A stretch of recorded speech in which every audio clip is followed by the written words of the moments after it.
Hi, everybody, and thanks for attending today. As Don said, we have a lot to cover. I think I realized after we were kind of partway through preparing for this that trying to get both LDAP authentication and ACLs and permissions in 1 hour is going to be kind of challenging. So I think we're going to do it, but it means that we'll have to keep to a certain pace. My colleague Pam Watson is going to cover the first section, authentication with LDAP, and then I'll pick up in the middle to cover permissions with ACLs. As a general agenda around authentication, we'll talk about how the realm.properties files work, which is the default authentication, how to configure LDAP for authentication, and how do groups work, which is going to be the piece that kind of links this all together. Then we'll talk about how access control policies get used in Rundeck, the different methods of creating and editing them, system scope versus project scope, what are the different parts of a policy, and some examples of less permissive policies, because it's really easy to create a super user policy, but we're going to talk about some policies that let people do less than the super user does. So let me turn it over to Pam to start in on LDAP. Thanks, everybody. Good morning. So I'm going to quickly run through how you set up authentication on Rundeck. And here we go. So Rundeck supports 5 different types of authentication, and today we're only going to talk about the file-based, which is the default configuration, and LDAP. So we will give you links to the documentation which cover the other methods that are supported. So by default, there's a JAS configuration file called JAS login module, and here's an example of what it looks like with a WAR file, and you can see that it's using the property file login module, and it's required, and it's actually the only form of authentication. So what this does is it's looking in the realm.properties file for users, and there's a line for each user where it's in the format of username followed by a semicolon, password. It has password, then the role names that are assigned, and it can be 1 or more role names. So the default account, right, or admin with password admin, and it gets 2 accounts that are configured by default, user and admin. And then there's also a user account whose password is user, and this simply allows people to get to a login screen but not access anything. So the admin has access to everything, and the user can authenticate, but they can't actually access any projects. And Nathan will cover the ACLs that are related to these 2 default accounts later. Okay, so I'm going to jump right into how to set up LDAP. Right, so what we're going to do is create a JAS configuration file, right, that goes to an LDAP server, and it's going to look up users and authenticate them and find out what groups they belong to. We're then going to set up system parameters for the JVM options, and we'll restart the server, and this will apply the change to enable LDAP. Okay. So just starting off, this is what we're going to end up with is a configuration file that looks something like this. And we're going to use the multi-auth module, and what this will give us is it will first try LDAP, and you can see the LDAP configuration. And then next, if LDAP happens to not be available, so you don't get locked out of your system, it's going to allow you to log in with that default admin account. And Nathan will cover how to add roles to the realm.properties file. Okay. So the LDAP server parameters that you have to put in the configuration file and we'll provide a link to the documentation. Right on the first line, you're going to specify the module that you're using, and then when there's multiples, you have to tell it what you want to happen, and I'll talk about this in a later slide. So we're saying sufficient, so this means that if a user logs in and they don't authenticate, what do you want to happen? And so sufficient is going to pass it to the next module, that the login file module. So these are, I think most of these settings are pretty straightforward, right? Debug, if you want to extend the logging, right, you'd set this to true. The context factory, so, and again, this is in the documentation, right? We're going to use the LDAP CTX factory. You'll provide a URL. So if you're using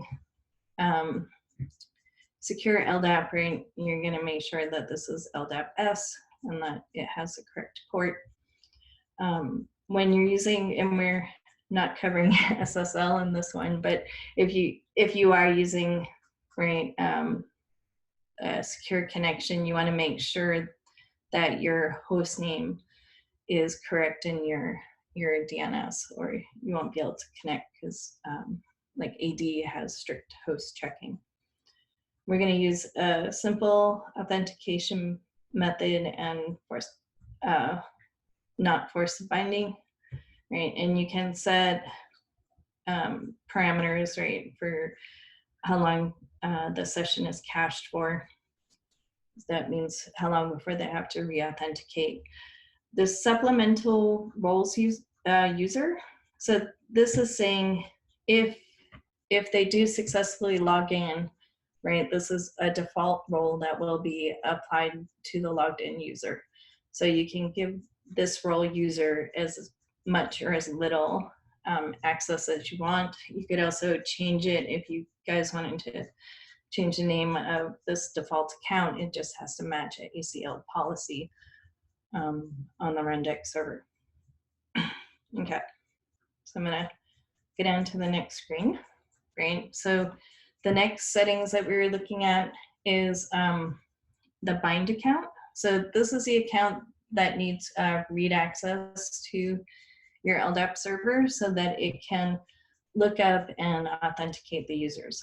So for the bind DN, you want to make sure that it's the full DN of the account, and the account doesn't have to be within the places that we'll search for users and groups, right? Your bind password, and then, oh, and I put it way down here. You want to put the full DN to where you're going to start searching for the users, right? So in our case, we're actually using Open LDAP here, and it's a very simple setup. So we have groups and we have users. So you want to make this, right, you want to be as direct as possible so that the query takes the shortest amount of time. Okay. And then the user attributes, this is telling, oops, Rundeck, right, what to get from the server. And it will depend on the type of LDAP that you're using. So Open LDAP and Microsoft Active Directory have a little bit, some differences in their attribute names. And so for Open LDAP, right, and Microsoft, it's both CN for the RDN attribute. The user ID in Open LDAP is UID, and then for Microsoft, it's SAM account name or user principal name, depending on which version you're using. You'll want to tell it the password attribute, the object class, and then these last three that I've done in gray, the last name, first name, and email attribute, these are optional. You don't have to include them, but if you do, this information will be pulled into the Rundeck server, and it will be populated under that user's information. So it's nice to have. So for the group lookup, so the group name is going to be matched to an ACL within Rundeck, and the names need to exactly match. So you want to tell it so that the group lookup doesn't take a long time, right? Point it directly to where it should start to search for groups. So the role attribute, again, it's going to vary depending on which LDAP that you're using. So you want to get the role name, and this is what you're matching. The member attribute is going to be a comma-separated list of the UID, the people who belong in the group. The object class, right, is self-explanatory. And then whether or not they're in nested groups. So if you have groups within groups, and typically this happens in AD more often, right, where you might have organization and then, you know, like a division or something, and then users and groups will be underneath that. And that's important to think about too, is if you're having nested groups, you're probably going to have to start looking for groups at the top level of your LDAP server. Okay, and this is where I put the slide for those directives, right? When we're including more than one definition in our JAS configuration file, what's going to happen is it processes from top to bottom. So the first one first and the second one. And so the directives that we're using, and because we're only using 2, is sufficient and required. So this means that if it doesn't pass the first one, right, it's going to move on to this required module, and that one has to succeed in order for the user to log in. For sufficient, if the user does pass the first one, it's never going to process that second one. And we'll give you, I'll give you a link after I'm done presenting to the other possibilities that there are. And the reason we're doing this is to prevent ourselves from being locked out. Okay. So this is an example of what we've set up locally on our Rundeck Enterprise. And this is what you need to do after you've set up your configuration file. If you're using an executable war, you're going to have to start it with some system properties, right? So we're going to say the JAS login is equal to true. The login module conf name, right? This is going to be, and you want to make sure that this exactly matches, right? So it's going to be in the same folder as your realm.properties. properties. Otherwise, you have to provide the full path. The login module name, so I'm just going to go back here, right? And you can see that it's multi-auth here. And so I should have had a dash here. It needs to exactly match, right? And then, of course, your jar. So if you're running a RPM or Debian install, you're going to add the Rundeck Java options, right, to your startup script. Okay. So I'm going to go out of full screen mode. So here I have my Rundeck Enterprise. It's set up with LDAP. And if I log in with the default account, and this is kind of just a default configuration, you can see near my access control policies, right, that I have 2, and right, the group is admin, and it's just going to give me access to everything. Now, if I want to logwise, right, the audit log is going to show each of the logins, and it's going to show which role was assigned. So if I go back, I'm going to log out. I'm logging in again as myself. So I'm logging in, and you can actually see, so Rundeck admins is not a policy, that's on here, but it's picking up this group that I'm in from our LDAP server. So under groups, right, you can see this is a Rundeck admins group. Me, Nathan, and a few other people on our team are part of that admins group.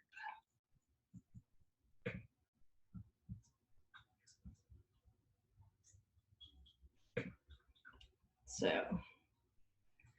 that's actually it on the LDAP. And I'm going to turn control over to Nathan.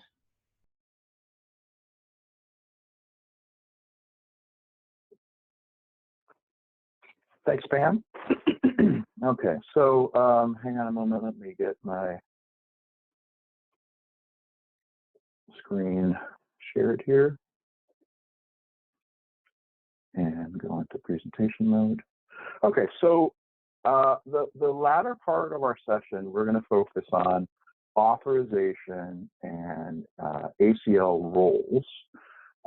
So I think the piece that we should start with here is what does a role mean in Rundeck terms? And a role effectively maps to a group if you think about what we just did in LDAP. So Pam's account had a group called Rundeck_admins. That's a group. That's effectively a role. And for that role, I can give her or anybody else who has that role a policy in terms of what they're allowed to do.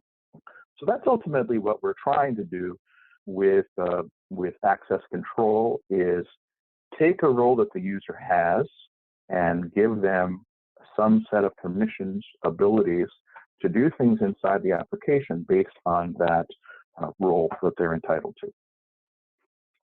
So I'm going to talk about first, how can I create or edit ACL policies? Most of you have done this, so one of these is going to seem familiar. The one that everybody has easily, and it's kind of been with us a long time, is you can edit a text file on the file system. These are the two policies that are there by default. Where they are depends on how your install happened, and you might have other ones you've created. Effectively, you can then edit that in your text editor of choice. This is that admin ACL policy. We'll talk about what this all means in a minute, but you could edit it here once you have the hang of how it works and make your own policy to do what you want. Some of it's pretty easy. Some of it's probably a little more arcane than we all like because it's doing something fairly advanced and complicated. The second method is in the UI itself. If you go under the control panel, under the gear, you're kind of in the system access control menu. So if I click on that, I get a list of my policies. You'll notice in this case, I have two sets of policies. The ones at the top say 2 ACL policies on local file system. They're under etc Rundeck. Those are the ones that I just showed you. So those are files that are created on the file system and that the system recognizes and shows me here. I also have stored ACL policies. I have one called Eric's policy.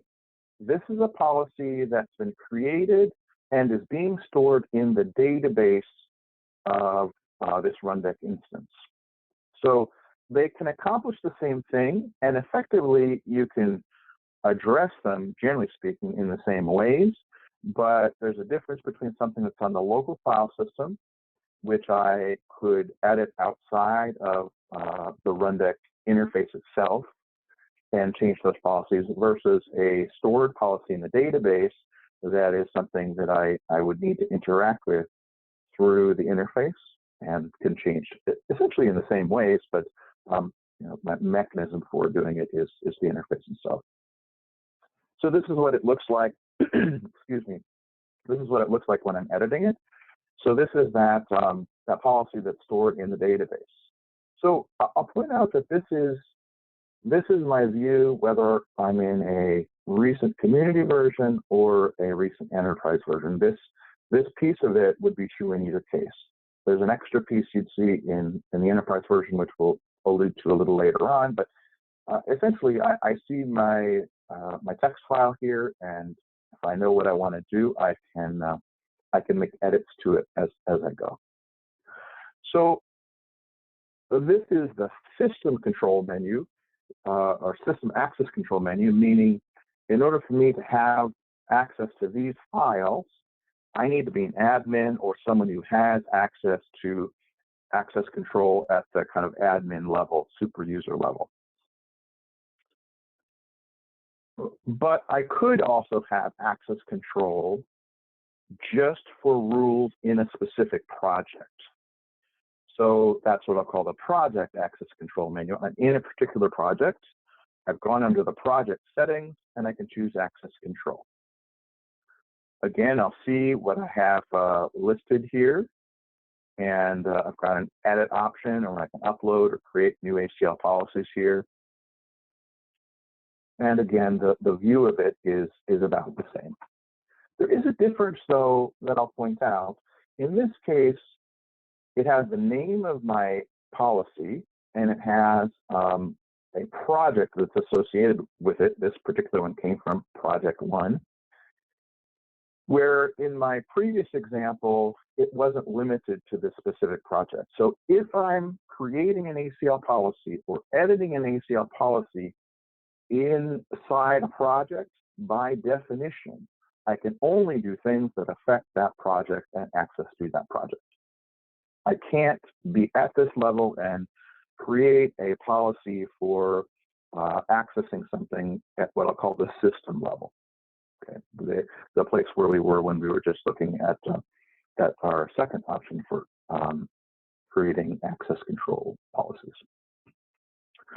So I'm going to go through several of the pieces, well, kind of all of the pieces of what goes into an ACL policy and talk about what they mean and kind of how they're used, and I'll try and use some examples. So here I've got two different rules. These rules are probably part of a set of rules that would be one policy, but these rules are different in a couple of ways. But the piece that I'm highlighting in this case is description. So description, in this case, on the left says allow read for project. So for a specific project, someone's going to get read access. The other one tells me allow read and run permissions for all jobs. So description as a piece of a rule is strictly optional. But I think it's good policy to have a description so that you can know what you're doing. If you're in the enterprise version, you have a place to put in a description, but if you don't put one in, it's going to create one for you that usually is fairly descriptive. This allow read for project, I think, came from the editor just looking at what it was you did and giving you some detail. You might add more to it. But if I go back a slide for a second, if I look at the middle part of this where it says allow read run for jobs, that's the description. And that's what I see before I get into edit mode for the policy. So the better my description is, the easier it is for me to know what those rules are doing and what the overall policy is doing before I decide if I need to edit it. So the better your description, the easier it's going to be to determine what you need to do. So that's the reason I would push a little bit on that. I'll come back to some of these other pieces here. So the next piece is a context. Every rule has to have a context. The context is either application Rundeck, which it is on the left side, or project : something with the name of a project. The project, it could use a wildcard or some sort of regex to describe the project, but generally speaking, you're referring to a particular project. Context is really important because if you don't specify the right context, you're not going to get the right rules to be able to write. The specific actions and resources available to you are different depending on whether you're at the application Rundeck context or a project's context.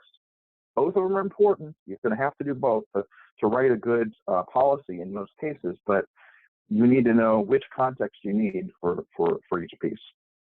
as a general rule, you're probably going to do more ACLs that have a project context, more rules that have a project context, but you're going to need at least a couple of system context, application Rundeck context rules in order for people to have what they need. The third section is that I call the for clause. It starts with for : and then describes a resource and an action. So in our left-hand example, this is, again, in the context of application Rundeck, in the system context, we're saying for a project whose name is testing, we're going to allow read access. And so project is the resource. There's a bit of specification on it to name a project.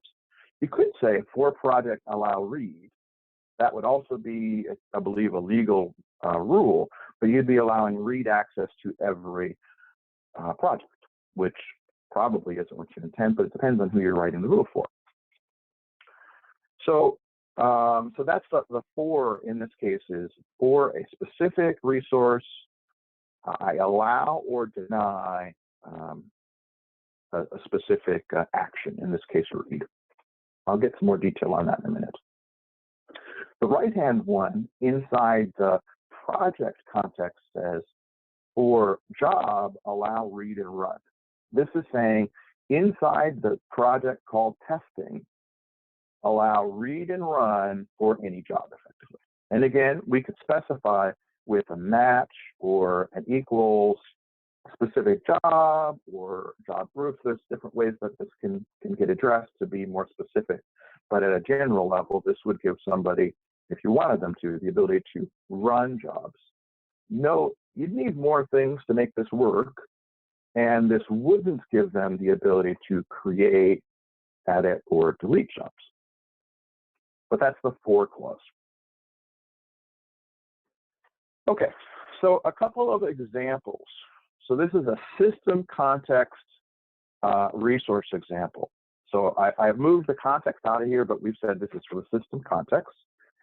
And this is allowing read access to storage.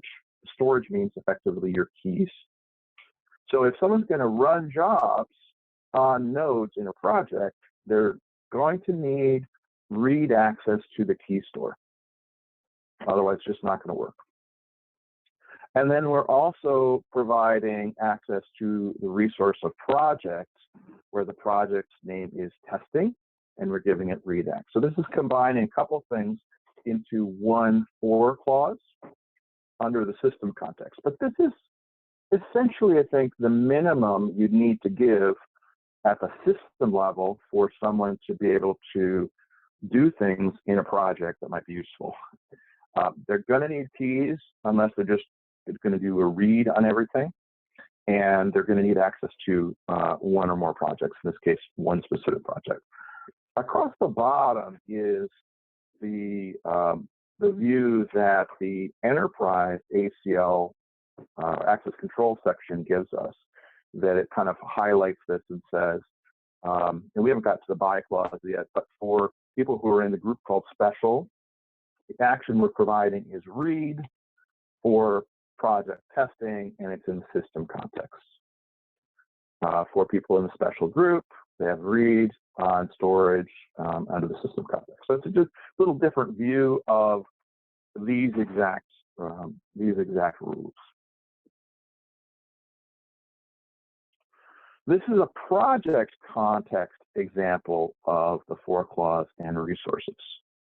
So this for clause actually has 3 different resources that are all being referenced and given permissions for. In this case, it's allowing read and run for nodes, read view and run for jobs, and read, run, and kill for ad hoc commands. Okay.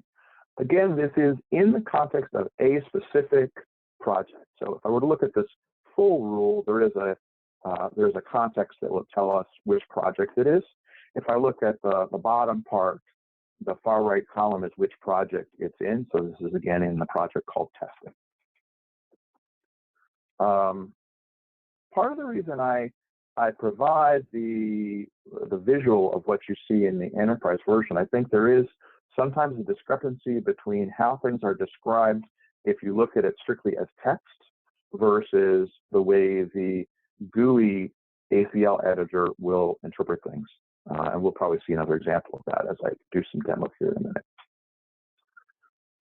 There are several different resources, but if I think about it, if I wanted somebody to be able to run jobs and commands, if I took the for clause that I had that was in the system context a minute ago and added this for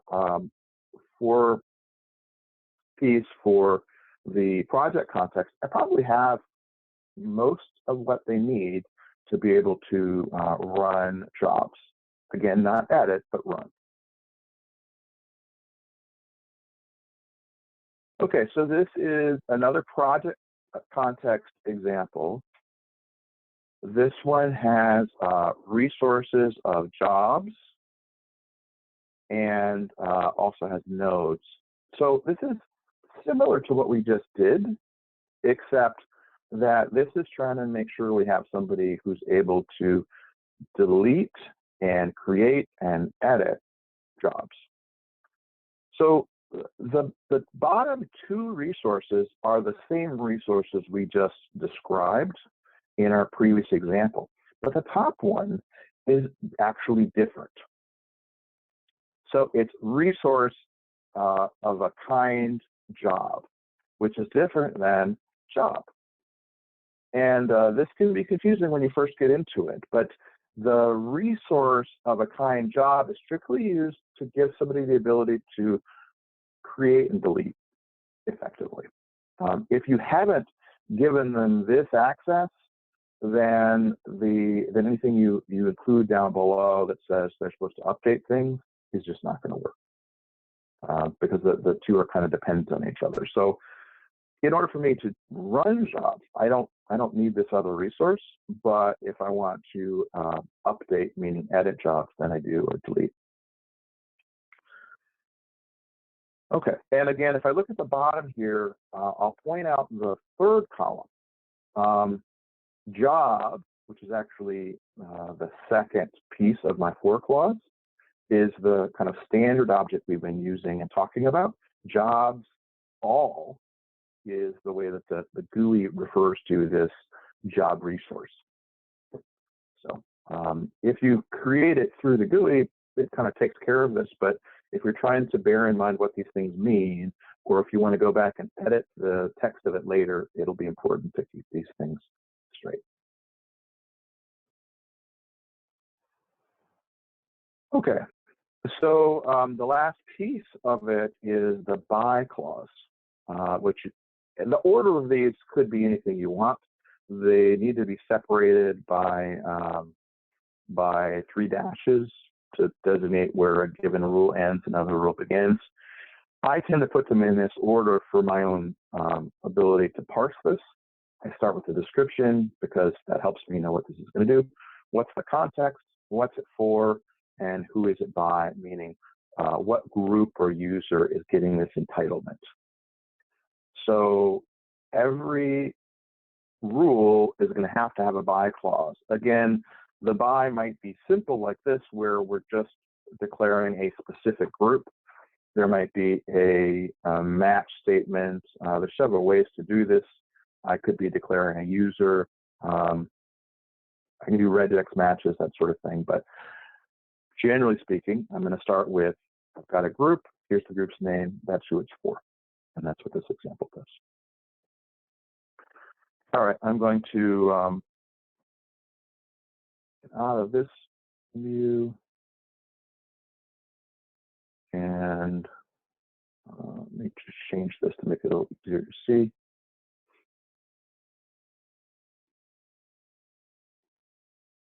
Okay, so hopefully you guys can see my screen okay.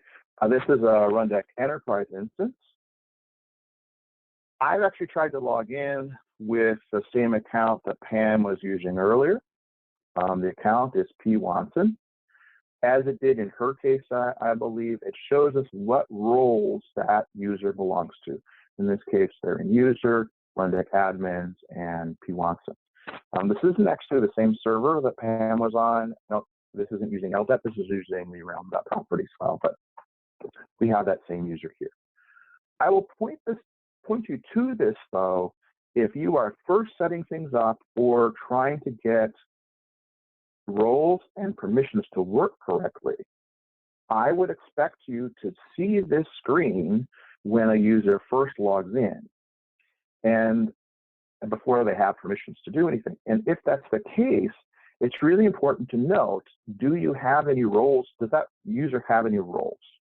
If they don't have roles, it probably means there's something that's not quite working about the way they have their LDAP configuration set up.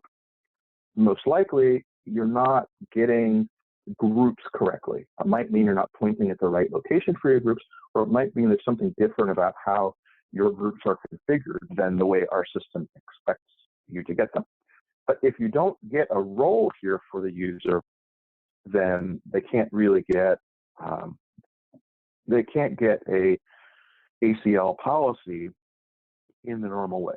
You can write a policy by their username, but if you have 50 users or 100 users, you don't really want to write policies where you're having to specify each user by name. So you want to get your groups and use those groups as roles, as we see here. All right, so we aren't currently able to do anything. So I'm going to log out.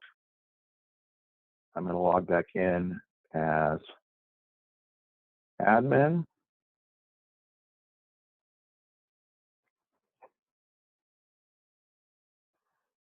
All right, so before I do too much, I'm going to just kind of refresh us on what our options are here. So I can click on the gear and I can say access control. That will get me to what I referred to as the system level access control. These are various, at the top are the policies that are stored in a database. And at the bottom are the policies that are stored on the local file system. Okay. In general, you can do everything you want to do here. You can write system rules, system context rules, as well as project context rules. And you can write rules for every project. So this is, where you have your super user access to access control. But you might not want everybody to have this level of access. So if I go to the testing project and under project settings, choose access control, I have my comparable interface. I haven't done anything here yet, so it looks a lot lonelier, but I can create policies here. Now, in this case, I'm going to be creating the policy initially using the Enterprise GUI editor, but I'll show you what it looks like once we've done it. So let's call this Nathan's policy. It will give you an error if you neglect to give it a name for the policy. So we're going to give it a new rule. Notice the context is always, in this case, the project. I can't do anything to change that. If I were in the system area, which we'll go to in a minute, I can create something there that would be for a different project or at the system context. But here, by definition, is the context of this particular project. So I'm going to see. Hopefully, I'm remembering the name of the group. So I'm going to write a rule for the Rundeck admins group, which the P. Watson account is a part of. I am going to write it for the resource job. And again, this is the more common case. But you'll notice here, I have parameters to say, I want to do it for jobs where the name equals something or matches something, where the UUID equals or matches where the job group equals or matches. I'm going to skip that in this case, but that's all there for me to take advantage of. And I want this to be a case where this user is going to be able to both run and read. Now, let's see.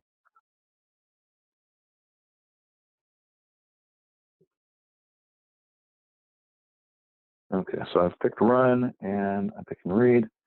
I'm going to add the rule. Now, again, I have to pick an action. The default action is always allow, but I could have a deny action for some specific things. Maybe I'm going to give somebody access to all the jobs in a particular project, but I want to deny one specific job or jobs in a certain job group inside that project. Okay, so I've created my first rule here.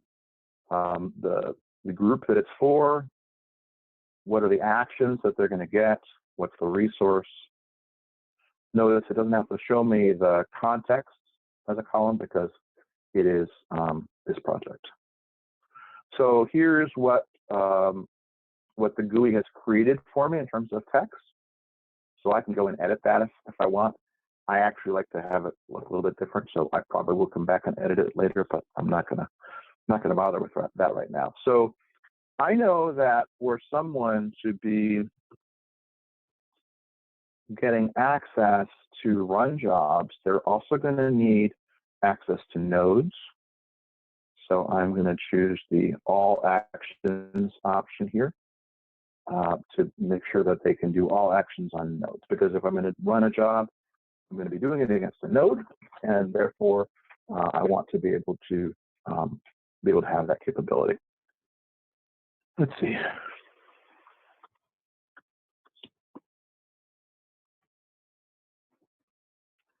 And I want to give access to read and run ad hoc commands as well. And we'll include the kill option as well. Okay. So here's the rules that have been created. Obviously, it's the same by clause. It's put in a description in each case for me. It's got my for clause, and it doesn't have to have a context because this policy has a context by definition. So, if I wanted to, for cleanliness, I could say these are all for the same group, and I could combine the for clauses into one rule. Effectively, it's one rule instead of three separate ones. But we're going to save this. So when I save it, now I see my descriptions for my three rules, and they all have this same by clause. So if I combined them, then I'd really only have one description, and I'd have to make sure that description was useful and interesting. Keeping them separate in this way, it makes it much clearer what the three resources are that I'm handling and what I'm doing with them. Okay, so that's good enough. Obviously, this doesn't really let anybody do anything. I could go and log out now and log in if he wants an account, and it's still not going to do anything. And the reason is I don't actually have access to this project yet. So I need to do that next. So I'm going to go back to the System Access Control menu.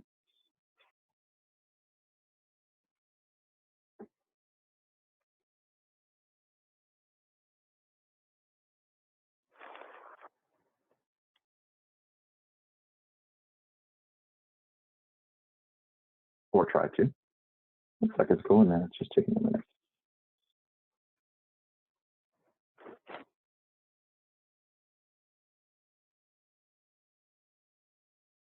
Okay, I'm feeling impatient.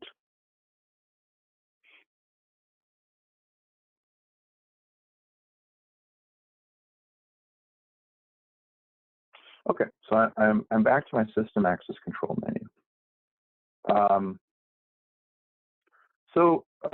This is something that's enterprise specific, so I wasn't really going to focus on it, but I'm going to use this now. If this allows me to see what rules are written for a particular project. And then I can specify it by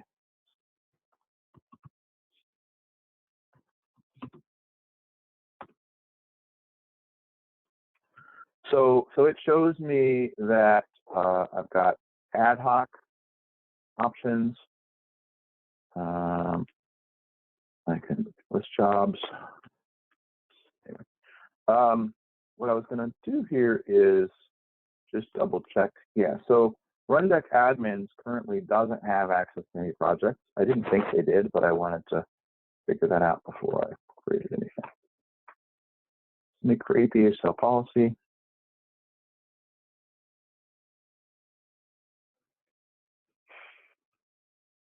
Okay, so I'm going to leave this in the system context. And my group again is admins.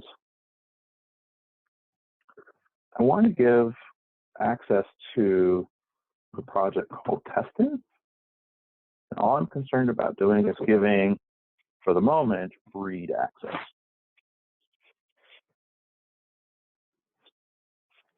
And then the other piece that I know is probably necessary for this all to work is going to be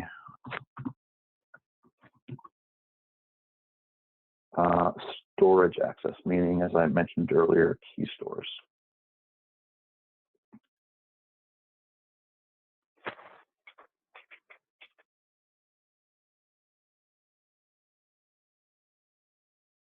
Oh, I do need to give it a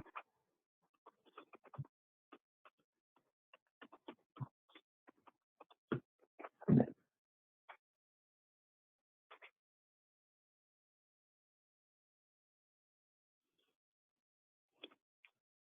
I'm sure I've missed something, but I'm just going to go ahead and try logging out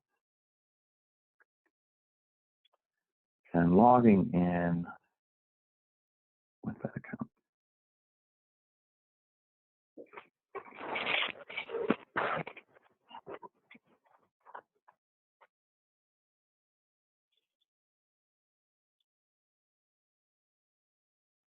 All right, so let's see. Hang on a moment, and I'll bring this other screen over.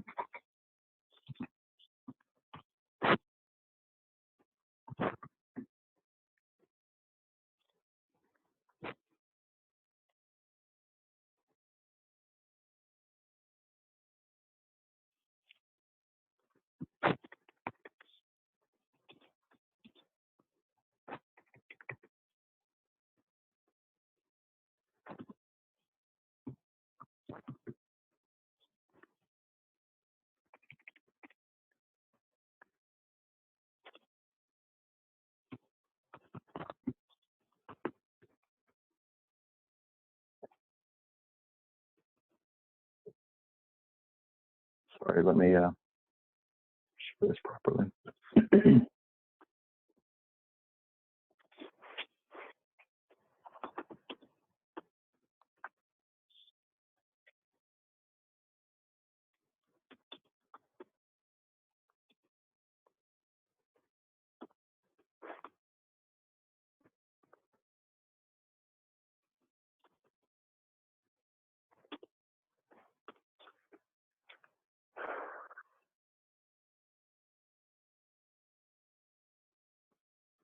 All right.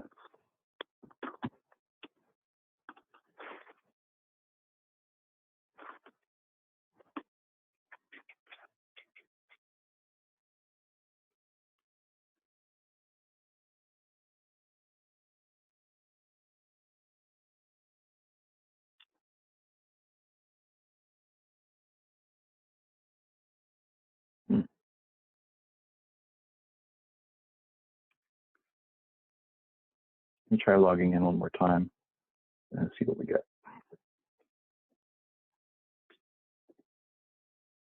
I know we're just about at time too, so let's see what we can do.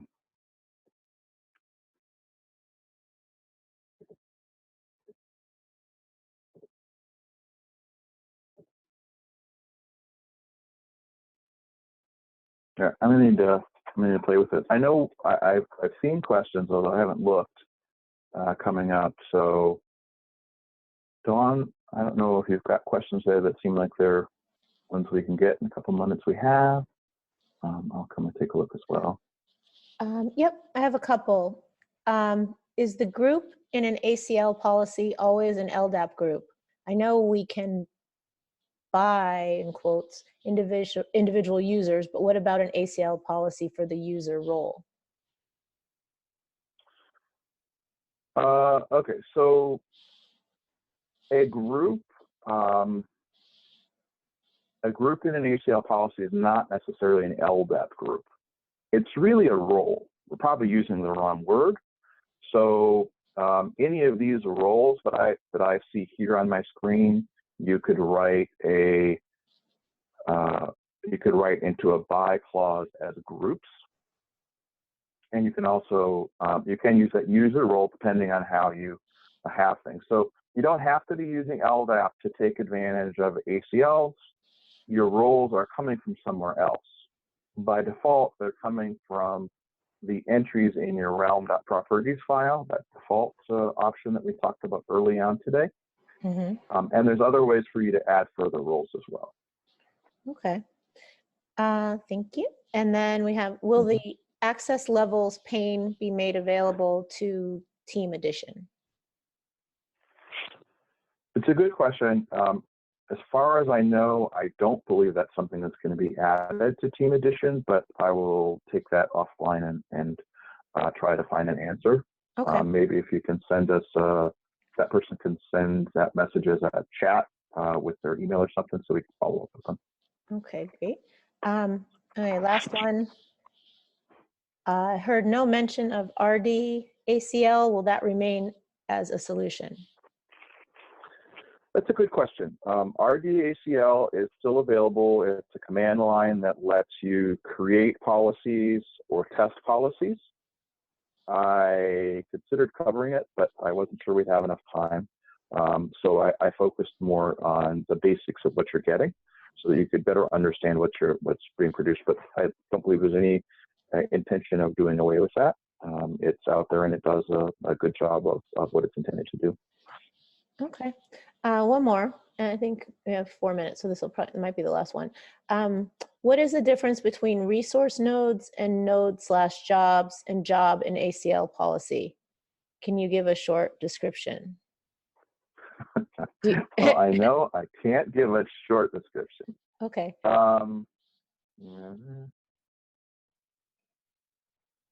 Well, should I direct him to you maybe? Yeah, so job, yeah, I mean, that's something we can follow up with separately. If you want to email me directly at nathan@rundeck.com, I'm happy to talk through it with you. The jobs piece, I think I can answer more directly, which is to say, jobs all is something that you use to specify the ability to create and delete jobs.